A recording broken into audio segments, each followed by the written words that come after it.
बिस्मिल्लाहिर्रहमानिर्रहीम, अस्सलाम वालेकुम। हमारा नेक्स्ट टॉपिक है आइंस्टाइन समेशन कन्वेंशन। अब हम अपने टॉपिक की तरफ चलते हैं कि इसकी डेफिनेशन क्या कहती है और इसके कुछ रूल्स हैं वो देखेंगे एंड देन हम कुछ एग्जांपल्स करेंगे। तो आइंस्टाइन समेशन कन्वेंशन की सबसे पहले हमारे पास डेफिनेशन है कि दिस कन्वेंशन आइंस्टाइन है, तो नेम से पता चल रहा है कि आइंस्टाइन ने इसको जो है वो डिस्कवर किया था।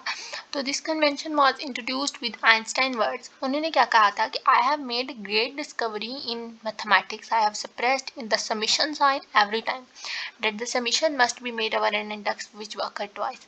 उन्होंने सिंपल ये कहा था कि अगर आपके पास किसी भी इंडेक्स में कोई इंडेक्स जो है वो 2 टाइम आ जाता है तो आप वो 2 टाइम इंडेक्स नहीं लिखेंगे, आप वहाँ पे समेशन का साइन यूज़ करेंगे, सिग्मा जिसे आप बोलते हैं। तो समेशन का साइन हर दफ़ा लगाना ज़रूरी नहीं है। आप एक दफ़ा स्टार्टिंग में जो इंडेक्स आपके पास 2 दफ़ा आ जाता है, ट्वाइस आ जाता है, आप उसको स्टार्टिंग में जो है वो समेशन का साइन लगा दें और आइंस्टाइन समेशन कन्वेंशन की कंप्लीट हो जाएगा। उनका मेन पर्पस ये था समेशन का साइन लगाना। अब Einstein summation is an international convention for simplifying expression including. अब आइंस्टाइन का जो समेशन साइन है वो हम कहाँ कहाँ यूज़ करते हैं। हम वेक्टर्स की समेशन के लिए, जब हमारे पास वेक्टर्स होते हैं और उनका सम अप करना होता है तो हम एक सम लगा के एक वी आई वेक्टर, जो भी आपके पास वेक्टर है वो लिख लेते हैं। देन मैट्रिसेस में हम समेशन यूज़ करते हैं और टेंसर्स में हम यूज़ करते हैं। अब कुछ रूल्स हैं समेशन नोटेशन के, हम वो चेक कर लेते हैं। समेशन नोटेशन का सबसे पहला रूल है कि repeated indices are summed over. जो आपके पास इंडिसेस रिपीट हो रही हैं, इंडिसेस क्या थे, सबस्क्रिप्ट और सुपरस्क्रिप्ट बेसिकली आपके पास इंडिसेस थे। तो जो रिपीट हो रही हैं इंडिसेस, जैसे कि आपके पास यहाँ पे ए आई और यहाँ पे भी ए आई है, तो हम इसको समेशन साइन लगा के लिख सकते हैं। किस तरह से लिख सकते हैं, आप सिंपल समेशन का साइन लगाएं। अच्छा, आप समेशन का साइन लगाएं आई इक्वल टू, आप देखें यहाँ पे आपके पास आई जो है वो एक्सप्लेन नहीं है कि आई किधर तक है। आई बेसिकली 1 to n होता है, यहाँ आपके पास 1 2 3 4 तक होता है। तो हमने दोनों पे समेशन का साइन लगाया, समेशन आई इक्वल टू 1 से n and then A I. Similarly आपके पास नेक्स्ट एग्जाम्पल में ए आई जो है वो डमी इंडेक्स है और के और जे जो है वो फ्री इंडेक्स है। तो जो डमी इंडेक्स है वो समेशन के साइन में लिख लेंगे I equal to 1 to n और बाकी एज इट इज़ आपके पास नोटेशन आ जाएगी। देन इसका सेकंड रूल क्या कहता है कि हर index at most twice in any term, कि हर इंडेक्स, जो भी आपके पास इंडेक्स होगा वो 2 दफ़ा आना चाहिए, 2 से ज़्यादा दफ़ा ना हो, ट्वाइस आना चाहिए। उसके बाद जो थर्ड टर्म है उसकी वो क्या कहती है कि हर टर्म के अंदर आइडेंटिकल नॉन रिपीटेड इंडिसेस होनी चाहिए।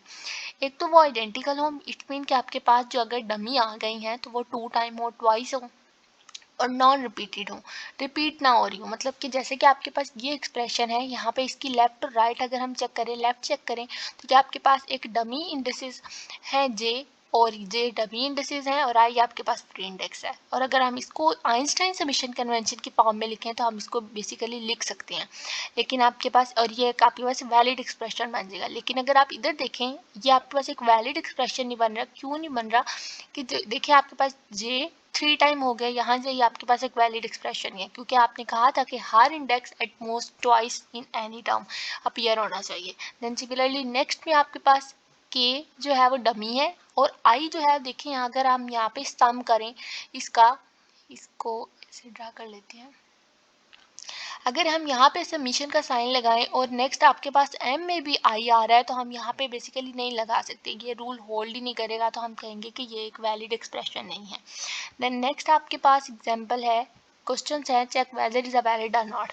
अब देखें अगर हम इसके लेफ्ट साइड देखें ए और उसके इंडिसेस में ms पड़ा है सबस्क्रिप्ट में, तो हम वो तो एक वैलिड बन रहा है। लेकिन आपके राइट साइड में अगर देखें तो bm और cr पड़ा है, तो लेफ्ट और राइट बेसिकली इक्वल आने चाहिए, तो यहाँ पे r की वजह से एक वैलिड एक्सप्रेशन नहीं बनेगा। देन नेक्स्ट में आपके पास एक वैलिड एक्सप्रेशन बन गया है क्योंकि आपके पास एक्सप्रेशन क्या होता है, जहाँ पे आपके पास कोई अलजेब्रिक वैल्यूज़ गिवन होती हैं। तो आप देख लें ए एम एस है, बी एम है, then C S D S, आप अगर इसको सॉल्व करेंगे कोई भी वैल्यू लेकर तो आपके पास एक वैलिड बनेगा। देन नेक्स्ट में आपके पास ट्वाइस टाइम आया है जे, तो हम इसको समेशन साइन लगा के लिख सकते हैं और आई आपके पास फ्री इंडेक्स है। और अगर हम इसको सॉल्व करना चाहें तो हम इजीली सॉल्व कर लेंगे। देख लेते हैं कि अगर मैं यहाँ पे लगाती हूँ समेशन और j इक्वल टू 1 से n लगाएंगे क्योंकि j यहाँ पे डमी है और आपके पास i एज इट इज़ आ जाएगा। यहाँ पे n लिख लेते हैं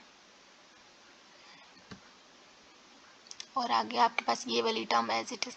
देन आप इसको सॉल्व करें, j डमी है क्योंकि, तो हम j की वैल्यू फिक्स कर देंगे, मतलब j1 a1 i n i लिख देंगे, देन a2 i n2 लिख देंगे, और जो हमारे पास प्री इंडेक्स है उसको एज इट इज लिख लेंगे, तो हमारे पास एक वैलिड एक्सप्रेशन आ जाएगा।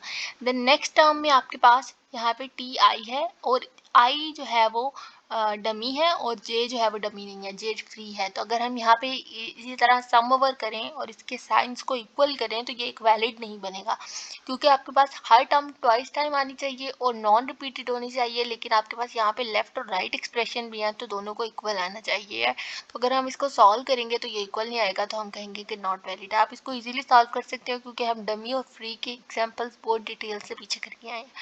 देन सिग्मा आई जे है आपके पास और एक्स आई और जे, और हम इसको किस तरह से लिखेंगे, समीशन, हमारे पास समीशन के साइन के साथ आई आएगा और जे जो है वो फ्री है, और अगर हम इसको भी सॉल्व करें तो हमारे पास दोनों साइड्स इक्वल होनी चाहिए, वो इक्वल नहीं होंगे तो वो नॉट वैलिड। तो नेक्स्ट तो आपको देख के समझ आ सकता है कि ये वाली टर्म कैसे 3 के इक्वल हो सकती है, तो ये एक नॉट वैलिड एक्सप्रेशन है। देन नेक्स्ट में हमारे पास एग्जांपल है, उन्होंने कहा इसको एक्सपेंड करें n इक्वल टू 4 तक, मतलब n 1 2 3 4। तो अब देखें हम सी आई है, सब्सक्रिप्ट में एक्स आई वाई आई है, तो हम आई जो है वो 1 ले लेते हैं, c1 x1 y1। जब हम i2 लेंगे c2 x2 y2, then i3 i4, इसी तरह से हमने सारों को सम ओवर कर दिया और एक्सपेंड कर दिया इसको। देन नेक्स्ट हमारे पास डबल सम स्टार्ट हो जाता है। डबल सम हम इंशाल्लाह नेक्स्ट टॉपिक पे करेंगे, और अभी तक के लिए इतना ही। अल्लाह हाफिज़, थैंक यू।